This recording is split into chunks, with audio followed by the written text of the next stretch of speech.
this one is aged in Barbados. Barbados, Yes. but with a French style. It says French style? Is a French? It's considered a French rum. No. So okay, let me. So plantation rum, it's owned by Maison Ferrand, which is a company in France. Okay. And Alexander Gabriel, his philosophy was that he'll buy rum from different places around the world. He'll bring them to France. So these are rums that are being already aged for X amount of years. And then he'll bring them to France, where he will age them again for a period of time in barrels that previously had cognac, and these were French oak barrels. And something really, he might add a little bit of sugar here and there, but they're very open about it. He just wants to make sure that people have an exquisite rum. So that is the secret about, not the secret, but the great attribute about plantation rum. They're an extremely humble company. And with that technique, right? I assume they're one of the fastest growing rums in the world right now. Is almost every bar that's doing a cocktail has a plantation bottle. Could it be pineapple? Could it be their 5 years? Their silver white rum is amazing. The original dark. They did the original dark, but now they did the OFTP, if I'm not mistaken, right? Something like that. So I believe that's an overproof. It is the overproof. Yeah. But the 3 letters, The four, FT. the four, right? I'm sorry, Alexander. So this is the Plantation 20th anniversary. Is the XO rum. Let's go ahead and smell it. Yeah. I've never had a bad Plantation rum. You will never have it. No. And I don't think that. Actually, Plantation is one of my personal favorite brands of rum. Right away, I get a lot of vanilla scents. Yeah. Maybe a little bit of caramel. It smells smooth. I don't know if you can. It's really easy on the nose. It's very easy. It's Yeah. Yes. And so we're doing the 20th year. I think almost every expression is unique and very enjoyable, right? Mhm. So this is Barbados, right? Yes. And so there's a couple of distilleries there. There's 4 distilleries in Barbados that I know of. Mount Gay. There's the Foursquare rum. Foursquare. Uh, We haven't had Foursquare yet. if I'm not mistaken, it's there's one in the north that Nicholas Abbey, if I'm not mistaken, that's the name of the rum and distillery. Small batches, very unique. And then there's another rum and there's another distillery that, as a matter of fact, Plantation Rum just bought that distillery. With, I think, if I'm not mistaken, they bought 100% of that distillery, and that distillery also has some equity on a Jamaican distillery. Oh, wow. So now Plantation Rum has full control of this distillery in Barbados and some equity in Jamaican. And I know that we're buying some rum from Foursquare Rum. I hope they keep on buying rum from Foursquare Rum. Alexander is very diplomatic, right?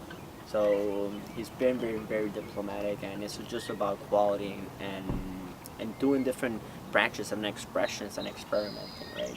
So cheers on that. Whoever's having some plantation rum, enjoy that.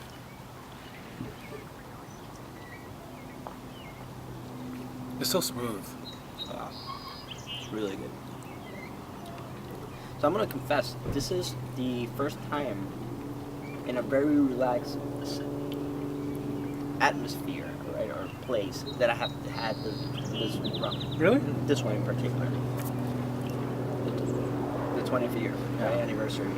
Because usually it's like I might have different tastings and different things. So today I'm really enjoying it, and I really appreciate you guys for letting me have this opportunity. Thank you. Thanks for being on. And thanks for inviting us over to Mercer Island. Beautiful Mercer Island. I gotta say, this is one of the rums I deeply enjoy the most. You can easily sit and sip on this. Like what you were saying, Federico, was this is a very elegant rum. and you can drink this in a very elegant setting. But I prefer to just drink it whenever I get the opportunity to drink it. We just bought this bottle. We just opened it today, actually. Where you bought it at? We actually bought this in Oregon. In Oregon. In Portland. I was down in Portland a couple of weekends ago. Actually, last weekend. Yeah. Last weekend for Memorial Weekend. Oh, so you were saving on the sales tax. Yes. Smart guy. Yes. This bottle is actually very reasonable in Oregon. Oh, really? I think I got it for around $45 to $50 around there. That's good. And here is in Seattle area, Washington, it's around $50 plus the additional 24% sales tax. Yeah. Well, if you guys don't know, Seattle, Washington is one of the most expensive places to buy spirits, and it's because of the taxes. This used to be a state-controlled state, and then the law changes. If I'm not mistaken, something that Costco wanted to do to benefit they were a big player. Yeah, they were a big player in the policy change. For good or bad, right? I buy a lot of things from Costco, and I love Costco, and I like their wines, and but what happened, if you guys maybe know about this, is that so they gave the state said, okay, we'll give the distribution to private distributors, but we still want to make the same money we're making. Yes. So we're not gonna cut any short in any of the money. So now is the distilleries making money. Of course, they have to make money. The importers make money. Then the state makes money. And then now the distributor has to make money, and of course the retail has to make money. So that has increased the prices of bottles here. So feel pity for us if you want to send us some money. And to touch on that a little bit more, originally in Washington, you can only buy liquor from a Washington State liquor store. Mm-hmm. Now, after the new laws pass, you can buy liquor from any store that's willing to sell liquor. Yes. So you can go to a Safeway or a Walmart or Costco and buy liquor from there. Yep. Instead. The ones that I've gone are to, and I'm not promoting you guys, but it's Bevmo and Total Wine. Yeah. There are those like the ones that come to mind. And but I've seen it in Walmart. They have a pretty good brand. Simple, the ones that people buy a lot, right? Right. But you're trying to look for a niche. I can tell you the Total Wine that I went to a Total Wine. The guy knew a lot, and their portfolio was amazing. Yes. So hands job. So good job, good job on that. But again, I'm not promoting you. I have to say, I'm really enjoying this. Yeah. No, I drank every last drop. It's I can taste a hint of vanilla, really sweet, really easy. It's amazing. Yeah, it's amazing. It's easy to enjoy this in the setting that we're in and relaxing with a high quality classic rum like this. So if your glass has very little, but still has a little, scent a little bit again. See if you now get a little bit of wood. I smell caramel. I don't know if I smell wood. Yeah. Well, portions. Every portion, every scent. Our mind is flipping files. Yeah. Right. So you get what you smell at some point. I'm not gonna smell, but later you tell me, and then my memory starts thinking, going through those archives, and there's like so many there. Do you smell the wood? Not really, but it still smells really good. Like, it's still aromatic.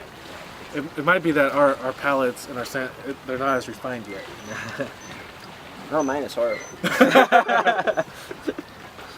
This one actually smells more like candy to me than the Bundaberg. Interesting. So we talked about the flavor. We talked about the scent. We talked about the flavor. Overall, really well balanced in both flavor, both scent, and you guys talked about caramel, vanilla. You know what? A little bit of brown sugar into it. I can taste that. And so, and you scent it and you can taste it too, right? So, and then for my last scent was my that wood. So, but not that very damp. light spring rain. Let's smell the wood. Does it smell like this? So this rum to me on the feel of the rum. My background is in cognac. I love cognacs. Oh, good. And this actually, maybe that's why I love Plantation, because they're Asian cognac. Yeah, cognac barrels. In cognac barrels. This is smooth like a cognac to me. Yep. Good.